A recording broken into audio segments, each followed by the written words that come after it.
This video has been chosen by my amazing coffee members and now patrons. So if you'd like to have your say in the videos that I do, check out Ko-fi and Patreon. Now let's get started.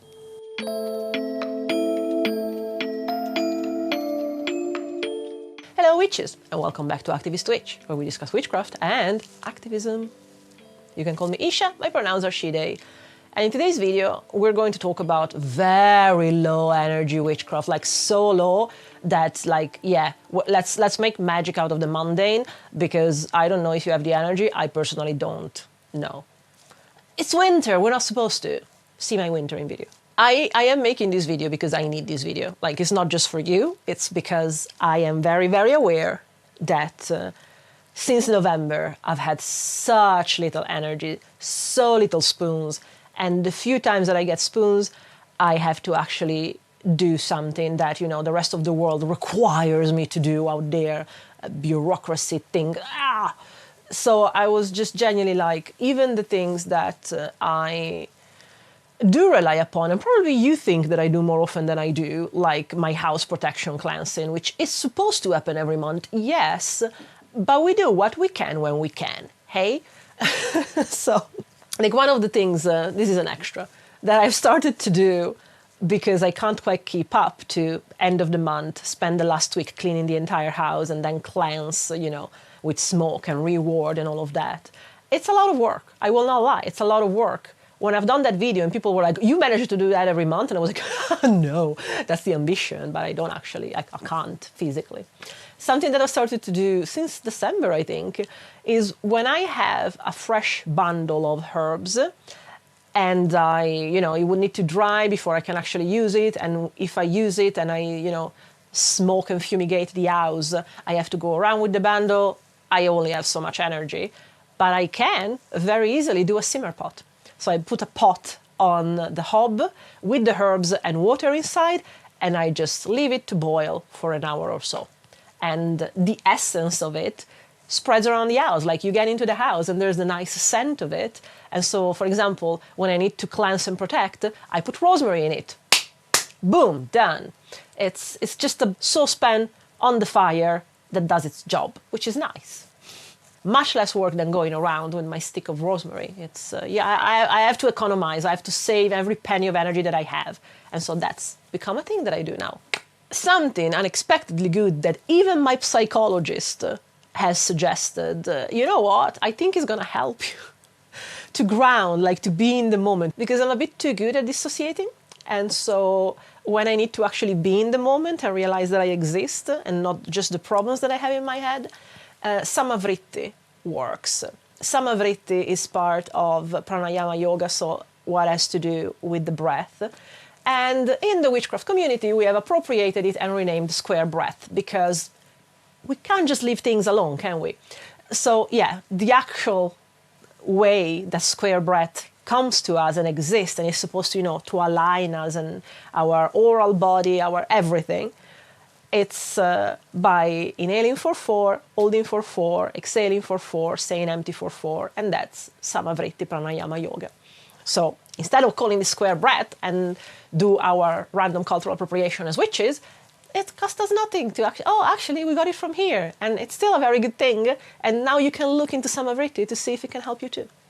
I have started to do it because I'm not very good at meditation. I've talked about it before. My mind wanders. It wanders in bad places because of trauma, so it's something that I do very, very carefully.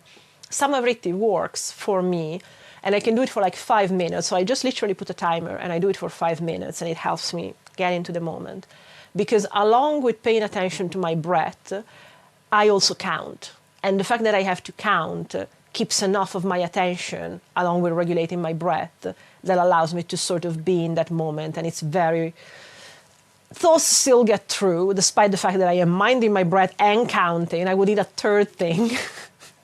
But that does something. So that's something that literally you just need to do nothing for 5 minutes. So you need to just sit down in silence and focus on that, which is also not true. Like, I have done it with the TV in the background because, again, so much attention. Anyway, yeah, that's a thing. My deity candles, which today I've actually finished already, but that's a thing that I do daily. And I will not lie, sometimes just having that, it takes 3 minutes probably, it doesn't take more than that, because it's 2 candles for Vesta, 2 candles for Venus, and every candle I light up and it has its own charm.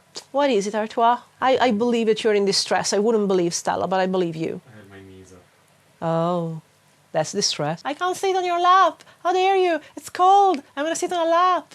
Every single candle I light up and it has its own charm at this point. Like every candle is for a specific thing that I offer or ask my deities. And so lighting up every candle is a sort of daily dedication to the reasons why I'm dedicated to these deities. And so it's just literally a matter of getting the candle, putting it in the candle holder, light it up saying these phrases and putting it there. And admittedly, even that, I need to have slots in my mind to make it happen. Like the last week, I've had the ability to do it first thing in the morning. So I come downstairs, I activate the living room because it has a very specific order in which I, turn on the lights and things that I say. OCD and autism are very correlated on some things, okay? Let's just say that. So I have my process, I have my routine that needs to be done in a very specific way with certain things said because I'm a maniac. And when I manage to integrate my deity candles with that, I just do it immediately after turning on the living room. And that helps because the candles take like between 3 and 4 hours to burn. So basically I use 5 tea lights a day because 2 are for Vesta, 2 are for Venus, and 1 now is for my ancestors and my nonni. I used to do that once in a while. I think admittedly since my mother passed, I have felt that I need more protection from my ancestors, from her. And so I've started to do a daily candle for that as well, which is very shared because, as you can tell, there's a lot of people here, and I share it between them. And I'm like, it's for my nonna, it's for my nonno, it's for my ancestral family. So it's that.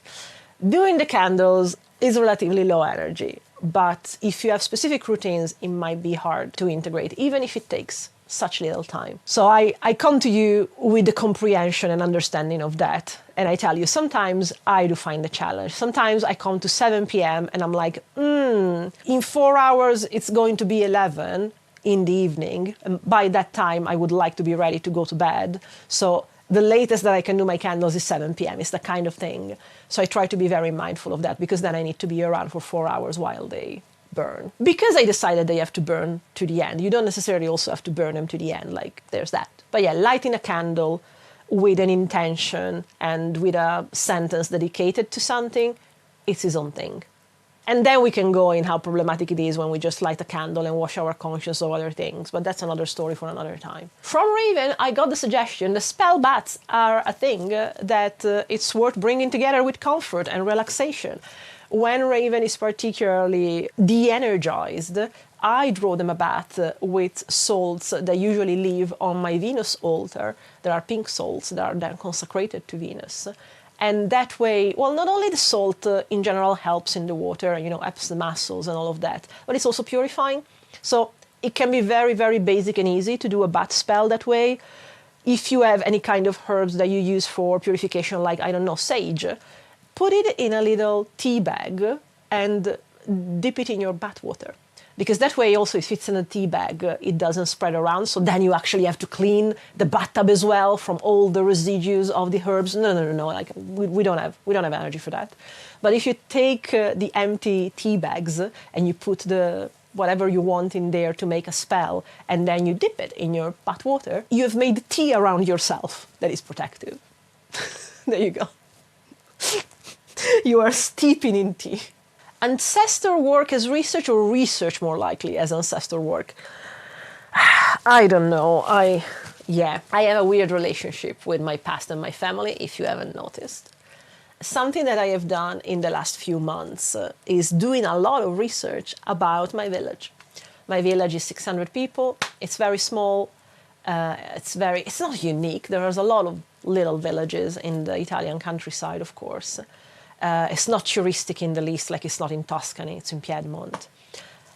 And because I was raised there, and because I have so many memories that I've imprinted on there, I have this connection that I don't think can ever be severed, despite the fact that it wasn't a kind place to me, because I was the diversity. There was no other person of color in that village except for me. And in hindsight, I completely understand the stuff that was done to me and my family because of that. However, I was raised there, and there is some nostalgia, some romanticization that my brain is going through, and researching my village and its history has been something bizarre, like something that I found in the last few months. I discovered that there are 2 books written by a person from my village about my village that basically collect the history of my village. And through one of these books that I managed to find, one is about the history of the village, one is about the history of the churches of the village, which, being a village without even a traffic light, because that's how small it is, but at some point it had 5 churches. So there's a book specifically about the 5 churches. I haven't found that yet. It's not that easy to find that kind of stuff about such a specific place in another country. But the book of the history of the village I found, and what I did not expect is that it talks about members of my family. Because, of course, it's 600 people, so at some point it talks about everyone that is there. What I did not know, and I learned from this book, is that my great-uncle was the organizer of the partisan resistance against the fascists in the Second World War in my village. And I didn't know that. I had no idea. I know that my grandfather himself could not be conscript because he suffered from epilepsy. So actually what I knew was that my direct family, my grandfather, my grandmother, they weren't involved in the war directly as fighters. What I did not know is that the husband of my grandmother's sister not only was fighting, but he organized the partisan resistance in the village. Which, it's... I accidentally think I have a picture of him, because I have a picture of my grandmother's family all together, I think just after the war, because my mother in that picture is like 2 years old, so it must have been in 1948. And there's this picture of my great-grandfather, my great-grandmother, my great-great-grandmother, so the mother of my great-grandfather, and then all the sisters, because my grandmother had 4 sisters and a brother. And so all their families together. And in this picture, there's also, the sister of my grandmother that I knew, which was like, actually, it's the one great aunt that Raven even met back in 2016 when she was still alive.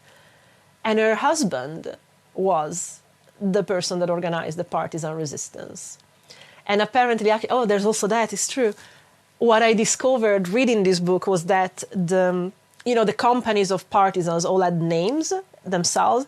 And the company was called Lena because my great aunt was called Maddalena. So it was the name of the wife of the head of the resistance chapter. And it was because of that. And these are people that, I never met, actually, my great uncle, because he died before I was born. But my great aunt, Lena, I was with her every afternoon. I would go to her to watch TV because we didn't have a TV. So it's that kind of thing. It's a person that was so much around me, and I had no idea. I had no idea of their involvement, of her husband's involvement. And it's complicated. It's complicated because then within family politics, things happen that actually haven't been that great towards my grandparents. But I guess it's why I'm trying to put things together, and that's just to say, wherever you're from, whatever your family is, if you want to look into things, you can. And it doesn't even have to be connected with people that you share blood with. It's just curious to see, what did that village do? What was the main thing that they did? I'm thinking these especially about people in the US, because I completely understand the way that they feel. Like, it's very hard to feel connected to roots, because at the most, people have been there for 400 years, which is not a lot.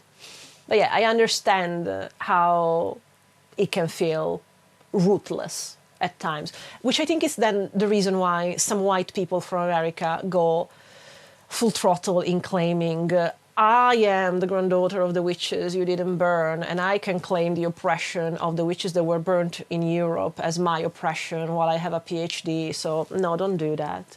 But, you know, I understand the lack that these people feel being the heirs of colonizers, which don't want to own to the colonizing story because they're like, oh, but I did nothing.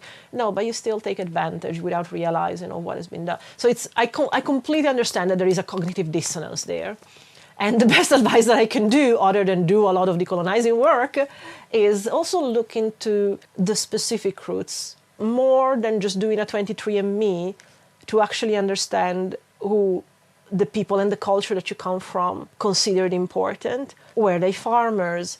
Were they tailors? Were they smiths? Like, it's the kind of thing, the real daily things that people do, rather than, you know, wrapping yourself in the victimhood of, oh no, all the white women that were burnt there, I'm a white woman in America now, so clearly I am the descendant of them and I can wrap myself into that victimhood while I hold such epistemic authority, having a PhD and being a lawyer. Babes, no. Calm down, take a seat. There's a reason why people of color are telling you, if you are a white woman, maybe don't call yourself a priestess, don't call yourself a shaman, don't call yourself a witch. Wait for other people to give you that name. I just do this stuff. I don't mean to. I don't mean to. Last, but very much not least, Raven suggested also guided meditation. So all that kind of sort of passive stuff that you can do. And it's the step even before, like, then you can add journaling to that. You can, you know, even pull your daily tarot card if you feel like that. I haven't put in this the daily tarot card because, despite seeming very simple to do, I know that I can hardly keep up. So I'm not giving you something that I can't do because it should be simple. But I think also in my head, like, the daily tarot is to be seen in a wider perspective. Is it guidance for the day? Is it guidance for the week? Is it a mood? Is it like, if it starts to make me ask more questions than it answers, defeats the purpose. So I have my weekly tarot readings with Vesta and with Venus, and now I'm trying to not necessarily make it weekly, but make it more often with my ancestors, because I do need their guidance. But yeah, I'm not putting daily tarot pulls for that. However, guided meditations can be a thing. And if it's not necessarily guided by a voice, it's just having the nice meditative music in the background that at least, again, doesn't let your mind go everywhere all at once, I hope. I try to be very mindful with that because, again, my brain can go very dark places because I have very dark things in my past that I try not to go and poke unless I am in therapy. Actually, if you do have advice for good guided meditation, leave them out in the comments because I am interested personally. Yeah, it should be just lie down, get comfortable, try not to think for 10 or 15 minutes, but at the same time not to fall asleep. So it's a hard balance to strike, I will not lie. Maybe you need a nap. Maybe you just need a nap, though. That's also part. That's it. Those were my ideas, and I say that to a level of burnout that I'm barely doing my candles these days. But I think more than giving you ideas to do stuff, this is, if you need it, this is me giving you permission to not do and still call yourself a witch because you are. It's just that the world is on fire and there's only so much that a sane person can still push to do when the world is on fire. Yeah. So if you need permission to think, oh, but I don't have a daily practice, how can I call one? You are a witch. See my video for February with the missing witches statements and incantation about I am a witch, I am a witch, I am a witch. You are. So it doesn't take a daily practice to be a witch. But I understand why we can feel that way. And until the next video, I really hope that we can hex the patriarchy together. Because God, if there's need for it.